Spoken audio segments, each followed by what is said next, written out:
Each man had his own side stone. If there went 2 or 4 or whatever amount of people went to mow the field, each one brought their own side stone with them. Some of them carried it around in their back pocket just to make sure that it was kept safe.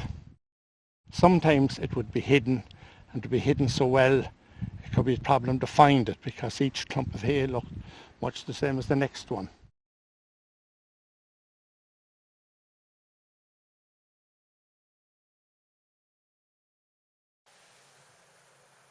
This here, as I say, what was John Johnny's land, and the next farm over there was Regan's. And this one, next one was Evans's, and next to that you had what was John Johnny's. Then it became the Oney's.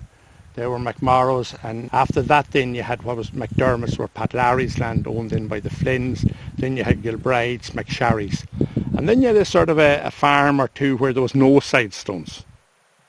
And then you went over, and the Flynns then, and Boylan's and McGorty's and different people as well.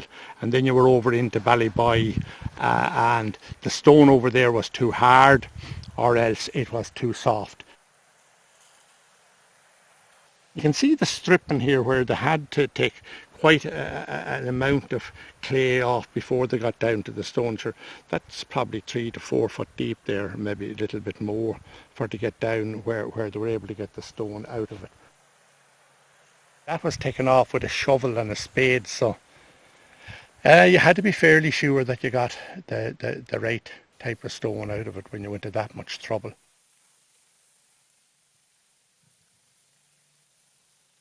I don't exactly know when they started making side stones here, but it certainly went on for at least, or maybe longer than 100 years, of quarrying and making Glenfarne stone, as they were known, here on Dua Mountain.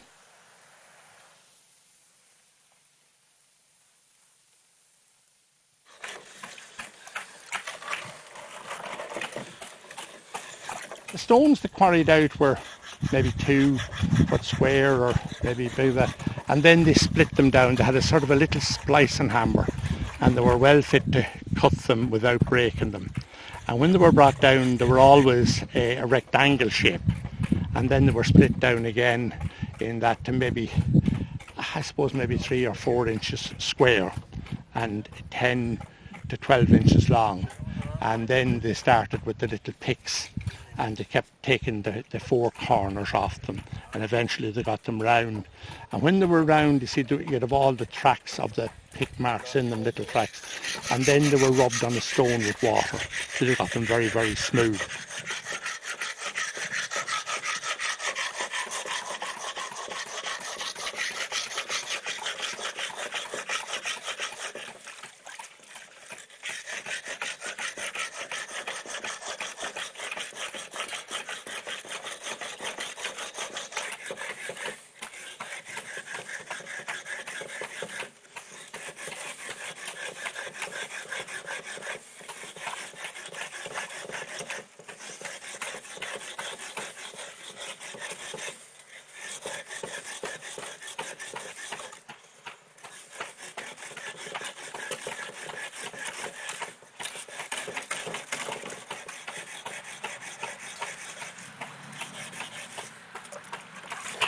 That's the finished article now.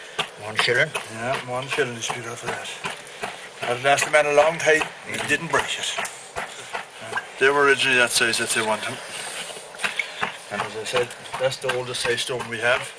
That size stone there, I'd say you're talking about 1980s, wouldn't it be? Oh, easy. Yeah, 70s or 80s. That stone was made, that size stone.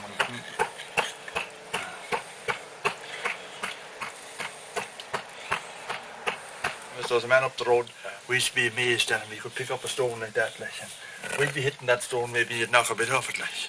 But he'd look at the stone first and he'd study it and he'd see what the grain was, and we hammer and he hit it 1 crack and the whole lot of scatter. He knew exactly where to hit it, and just, I don't know, they were gifted in all fairness now. The men of that era. There was a man beside us there, Michael Gilbride, and a man up here, Francie McDermott, and like you'd stand in the snow watching them. Like, they were You see Michael the Bride cutting with a side, like, and you'd find that, and he could, and there wasn't a trunnion left, like, in the field, and he could turn the thing, like, and even in France, they were cutting banks of turf, like, and they were cut at an angle, like, the whole way, you know, from the top to the bottom. All the coping were done with the spade and the lorry. Yeah, in Loughrey and the whole crap. Tommy McGurty too, another man up the road. There was class men coping, like. Unbelievable. You think they were doing nothing, but by God, at the end of the day. Once he went down up the road there, I asked him about the biggest change in his life, and he said the electricity was certainly the biggest change, but he says as far as men was concerned, he says they could not believe, he says that you could sit on a machine being pulled by a horse and look down and see the grass being mowed. And the difference on the side of the horse mowing machine was a fierce in their lives, was a great change in their lives.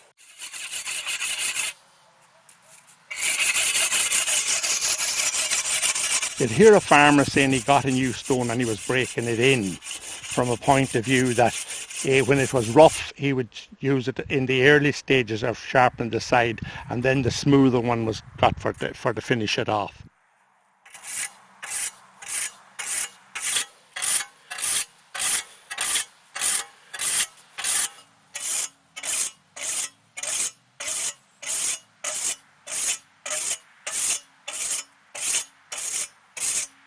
The ESB engineer that was supervising and setting out the electricity when rural electrification went to Loughrey, he said that the only local industry he could see was the making of scythe stones. This was quite soon after World War II, so there would have been a huge amount of people involved in the making of scythe stones at that particular time. But by the ends of the 50s it had become nearly obsolete.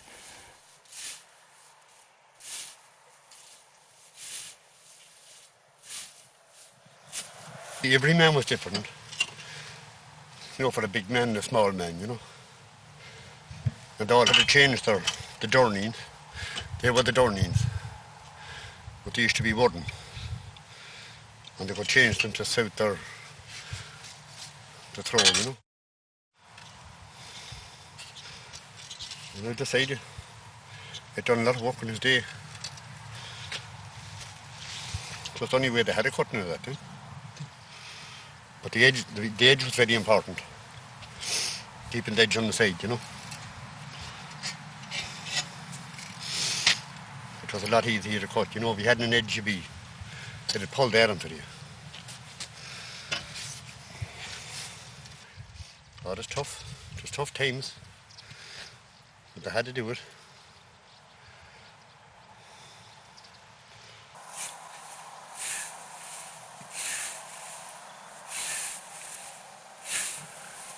Willie Evans and Jimmy Boney McMorrow would have been the last two people that would have met.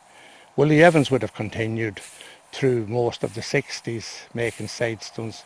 Most of them were made for people that would request one, or make a couple of dozen and have them if people wanted a scythe stone.